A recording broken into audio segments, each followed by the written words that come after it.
नमस्कार मंडळी, तुमच्यासाठी नवनवीन निरोगी आरोग्यासाठी खास टिप्स घेऊन आले आहे। चॅनलला सबस्क्राईब करून बाजूचे बेल आयकॉन प्रेस करा। 1. ब्लड प्रेशर, ब्लड शुगर आणि कोलेस्टेरॉल हे तिन्ही आपण नियंत्रणात ठेवले तर हृदयविकार आपल्यापासून बराच लांब राहतो। 2. आपल्या हृदयाला सगळ्यात मोठा धक्का असतो तो म्हणजे जास्त जेवणामुळे, तर नेहमी भुकेपेक्षा 20% कमी जेवायला पाहिजे, म्हणजे कोरभर भाकरीची भूक आपण राखली पाहिजे। 3. हृदयविकाराचा धोका टाळण्यासाठी आपल्या आहारात अधिक भाज्या आणि फळे आणि अधिक कडधान्य तसेच सर्व डाळींचा समावेश असणे खूप गरजेचे आहे। 4. ज्यांनाही मूळव्याधीचा खूप जास्त त्रास आहे त्यांनी लिंबूवर सेंधा नमक टाकून हे खायला पाहिजे। याचा उपाशीपोटी सतत 3 महिने सेवन केल्यानंतर मूळव्याध कायम निघून जातो। 5. बऱ्याच स्त्रिया सांधेदुखीचा खूप त्रास असतो, त्यासाठी मेथीदाणे, शेंगदाणे, गूळ, अळीव आणि डिंक लाडू, सुंटवडा तसेच मेथीचे लाडू खायला हवेत। 6. छोट्या मुलांच्या दातांना खूप लवकर कीड लागते, तर ही कीड लागू नये म्हणून झोपण्यापूर्वी कोमट पाण्यामध्ये काळे मीठ टाकून गुळण्या करायला सांगायच्या। 7. दाताला कीड लागली असेल किंवा दातातून रक्त येत असेल तर कोमट पाण्यामध्ये तुरटी फिरवावी व त्या कोमट पाण्याने गुळण्या कराव्या, लगेच दाताला आराम मिळतो। 8.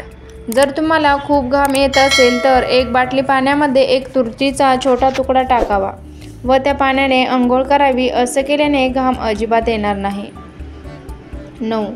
त्वचेचा कुठलाही आजार असू द्या, आपल्या आहारात कढीपत्त्याचे सेवन जास्त केल्यामुळे त्वचेचा आजार होत नाही।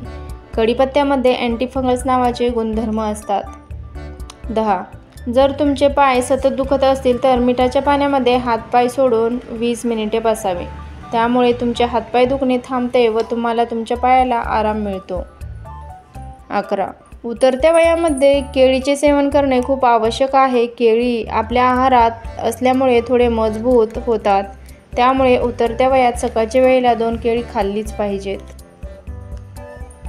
12. रोज सकाळी हळदीचे गरम पाणी पिल्याने पोटाची अतिरिक्त चरबी, मधुमेह, हृदयविकार यासारखे रोग टाळता येतात, त्यामुळे हळदीचे पाणी आपल्या शरीरासाठी खूपच चांगले असते। 13. बऱ्याच लोकांना जेवण खूप गरम खाण्याची सवय असते, असं केल्याने हृदयविकाराचा धोका वाढतो, त्यामुळे अन्न थोडे थंड करूनच खाल्ले पाहिजे। 13. उतरत्या वयामध्ये हातपाय सुन्न होण्याच्या समस्या असतील तर 1 ग्लास पाण्यामध्ये 1 चमचा मध, लिंबाचा रस मिक्स करून सतत 10 दिवस प्यावे। 14. आपल्या शरीरातील रक्त शुद्ध करण्यासाठी कारल्याची भाजी ही दहीमध्ये शिजवून खाल्ली पाहिजे, यामुळे आपल्या शरीराला अनेक फायदे होतात। 15. 1 ग्लास गाजराच्या रसामध्ये 1 चमचा मध मिसळून पिल्याने 1 चमचा आपल्या शरीरासाठी रोगप्रतिकारशक्ती वाढते आणि डोळ्यांची दृष्टी ही खूप चांगली होते। 16. जेवण बनवताना हिरवी मिरची ठेचताना कधी डोळ्यात गेली तर त्याचा खूप त्रास होतो, अशा वेळी जिभेवर थोडंसं मीठ ठेवावं, यामुळे मिरचीचा त्रास किंवा आग होणे कमी होईल। 17. हिवाळ्याच्या दिवसामध्ये खूप प्रमाणात पपई येत असते, तर पपई खाल्ल्यामुळे आपल्या शरीरातील व्हिटॅमिनची कमतरता भरून निघते आणि उंचीही वाढण्यास मदत होते। 18. केसांना तिळाचे तेल लावल्यास तुमचे केस कधीही गळणार नाहीत आणि असे केल्याने काही दिवसातच केस वाढू लागतील, त्यामुळे तिळाचे तेल अवश्य लावा। 19.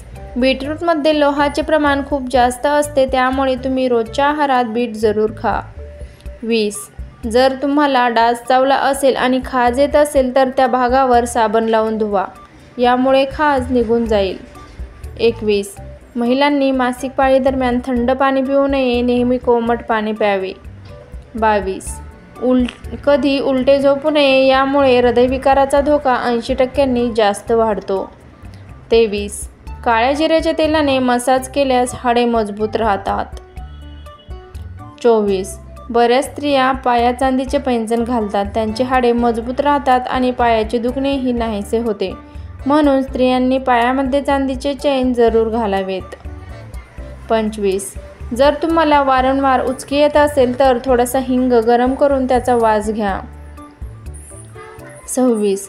गाईचे दूध फाटल्यानंतर त्यातून निघालेले पाणी टाकून देऊ नका, त्या पाण्याने उलट चपाती किंवा पराठे याची कणिक मळताना त्याचा वापर करा, यामुळे चपाती पराठे जास्त टेस्टी आणि मऊ होतील. 27. भज्याचे पीठ बनवताना त्यात थोडे तांदळाचे पीठ टाका. यामुळे भजी अधिक कुरकुरीत होतील आणि जास्त टेस्टी लागतील. 28.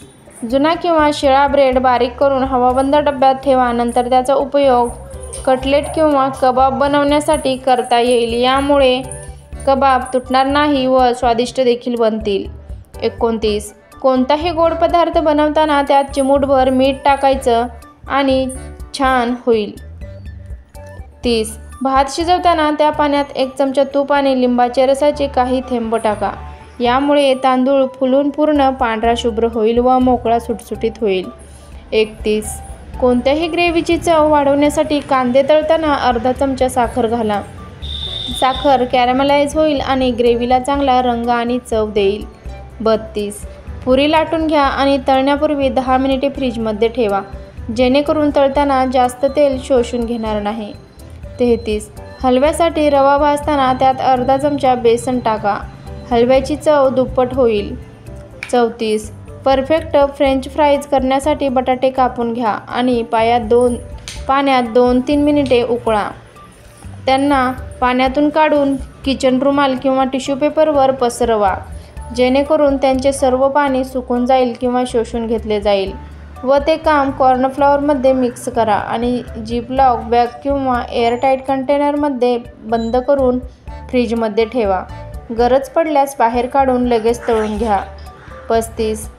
प्लॅन मायोनीजमध्ये हिरवी चटणी किंवा टोमॅटो चिली सॉस किंवा बारीक चिरलेली कोथिंबीर पुदिना मिक्स करून नवीन चवीनुसार डिप तयार करा किंवा स्प्रेड तयार करा.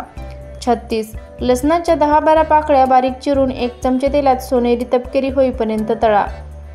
त्यात पाणी पिळून काढलेले दही, मीठ, चिली फ्लेक्स आणि बारीक चिरलेली कोथिंबीर मिसळ तुमचे हेल्दी आणि टेस्टी सँडविच स्प्रेड आणि डिप तयार आहे. 37. जर ग्रेव्हीमध्ये तेल किंवा तूप जास्त झाले तर ते फ्रीजमध्ये किंवा फ्रीजरमध्ये थोडा वेळ ठेवा. वर तरंगणारे तेल स्थिर होईल आणि आपण ते सहजपणे काढून टाकू शकता. नंतर सर्व करण्यापूर्वी तुमची डिश पुन्हा गरम करू शकता.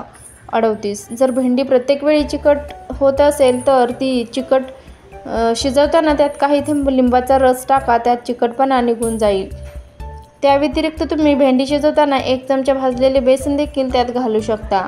यामुळे चिकटपणा दूर होईल आणि भेंडी देखील कुरकुरीत होईल. 39. झटपट लिंबू पाणी बनवण्यासाठी 1 कप पाण्यात 2 कप साखर विरघळून त्यात 4-5 लिंबाचा रस घाला. हे मिश्रण बर्फाच्या ट्रेमध्ये ठेवा आणि गोठवा.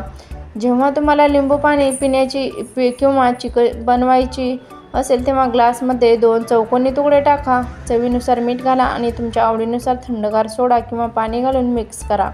याच्या मदतीने तुम्हाला तुमच्या ड्रिंकमध्ये वेगळा बर्फ घालण्याची गरज नाही आणि बर्फ घातल्यानंतर जे सरबत फिके पडू लागते तो त्रास होणार नाही. 40. कोणत्याही प्रकारची क्रीमी आणि भरपूर ग्रेव्ही असलेली डिश बनवण्यासाठी कांदा, टोमॅटो, आले, लसूण आणि काही काजूचे तुकडे पाण्यात 4-5 मिनिटे उकळा. टोमॅटोची साल काढून टाकल्यानंतर सर्व काही एकत्र बारीक करून चाळून घ्या. जर तुम्ही या बेस किंवा बेसनने तुमची ग्रेव्ही बनवली तर तुम्हाला खूप समृद्ध आणि मलाईदार ग्रेव्ही मिळेल. तर मैत्रिणींनो, या सर्व टिप्स तुम्हाला आवडल्या असतील तर व्हिडिओला लाईक, शेअर आणि सबस्क्राईब नक्की करा. धन्यवाद.